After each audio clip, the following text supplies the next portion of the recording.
Bears fans? Another edition of the Windy City Breeze coming you guys' way. Appreciate y'all for tuning in and showing love. As always, another big injury update for the Chicago Bears. We talked about this guy earlier today, and hopefully we will be able to see him hit the field as Kyler Gordon and Braxton Jones have been designated to return from IR. That's right, the 21-day window now open. Hit that like button if you're rocking with the fact that those guys are back, especially the Kyler Gordon conversation around it. Because listen, Kyler Gordon has proven to be just a dominant piece when he is on the field. The problem this season has been when he's on the field. I believe only 120 snaps played for Kyler Gordon the entire season. Has not been able to stay healthy enough to get back on the field. Last time he was supposed to come back, he ended up injuring himself in the pregame warm-up. So hopefully this is something where not only is he able to get back on the practice field, but possibly get back when the game does happen here this coming Saturday, or if the Bears win enough, at least at some point in the playoffs. This is going to be big for the Bears. We saw it last week, right? Bottom line, C.J. Gardner-Johnson, love the contribution that he brings. He's not going to be out there either, which is probably big. Concussion protocol at a minimum is usually a week, so you're not going to see C.J. Gardner-Johnson back out there anyway. So you're going to need somebody to cover in that slot. That's what Kyler does best. And just as far as a cover corner, just so much better, has the speed to keep up with guys that CJ just isn't able to bring to the table, unfortunately. And so for me, hearing that Kyler Gordon could possibly be back does perk my ears up, does get me excited, especially when you talk about how impactful and how much of an issue it was the slot was for the for the Detroit Lions. I mean, they literally were just throwing the ball down to Amon-Ra all day down there. It was an issue for the Bears. It's been an issue for the past couple of weeks, one that the Bears have not been able to figure out. I mean, even in that San Francisco game, a lot of the yardage came from that slot position. And so I think that's going to be big to see this team able to get back out there and actually have a guy that can cover in that position. Now, we don't know when he's going to be back.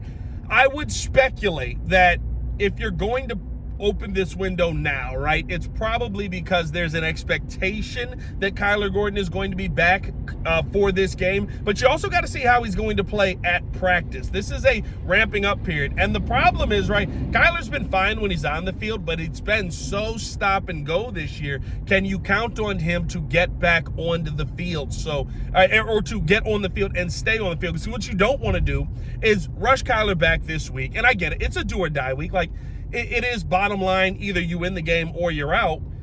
But what you don't want to do is rush Kyler back this week and you end up doing further harm or further damage or something that's going to linger into now next year with Kyler Gordon, where you just paid him all of this money. You do have to think about the future. I get it. Play for now. You may never get back to this spot again. That's just how, right, football is. Sometimes you're there. The next year, it could be an injury-filled season for you, and you have no way to find your way there, even though it was an injury-filled season for the Bears this year, and they still found their way there. So, like, to me, though, like, when you talk about what Kyler Gordon means to this team, I think it's more than just the right now. It is a part of the long term. And so getting him back, while it's going to be great, I don't want you to rush him into this thing where it turns into a problem down the road. Let me know how you guys feel in the comments below. I'll be down there talking with you guys as well. Do you want to see Kyler Gordon playing this week? Do you feel like this is going to be a big week for the Bears if they get Kyler Gordon back? Because I personally do. I think it's one of those things where, okay, what's the tipping point in this game right now? And hit that like button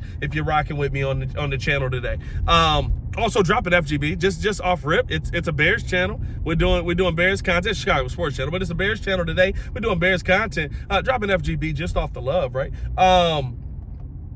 The one thing for me though with the Kyler Gordon that you do know is that I think that he can be the tipping point in this entire conversation of, okay, who has the advantage? While I do think that the Bears right now are the better football team than the Green Bay Packers. I think they are the healthier football team. I think the Packers are just completely banged up. The Packers have been in this situation before, and if I were to list you every football reason imaginable, it would make sense why I feel the Bears are who they are. The problem with that is I felt that way going into the Lions game. I was like, well, the Lions have no offensive line, so we should see more of a pass rush. We should see more pressure around Jared Goff. Guess what we didn't see? We didn't see a ton of pressure around Jared Goff.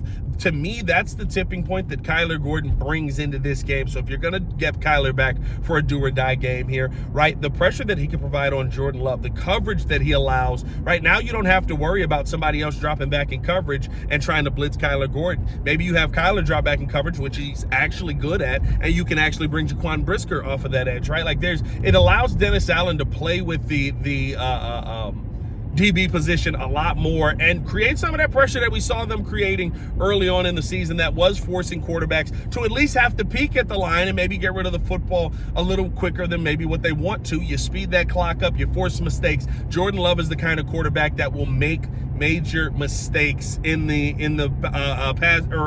passing game. So we know that that's going to be a benefit for the Bears. Kyler Gordon could be the tipping point for that. So do I want to see Kyler back out there? Yes. But do I want to see him back out there if he's not ready? No, because he's proven this season, and not really as much in the past, but for sure this season, that when you try to rush him back, his body does not respond well. And so what are we rushing him back for? Are we rushing him back to maybe get a couple of plays in this game and lose him for the rest of the playoffs? I don't know. Ben Johnson will have to make that designation. It'll be something that I'm sure they'll try to figure out throughout practice this week. Shorter week of practice this week, so you're going to get a lot more this coming week. But very good to hear that this Bears team how this Bears team is going through their practice week here and how they're getting guys ready to get back onto the field. Hopefully, we actually see some of that happen on top of the fact that it seems like Rome Odunze is going to play this week. So very excited to see that as well. Let me know how you guys feel, like I said, in the comments below. We're down there talking with you guys as well. I'm still on the move, which is why I didn't get this out the second that the news dropped. We got a new studio coming at ESPN Chicago, so got an opportunity to tour that. Very excited about that. And of course, everything that we have happening here on the breeze as always, man. It's your boy Pat the Designer back at it again. Y'all stay safe out there, Chicago. Bed down. One love. I appreciate you guys for supporting the channel, man. Peace.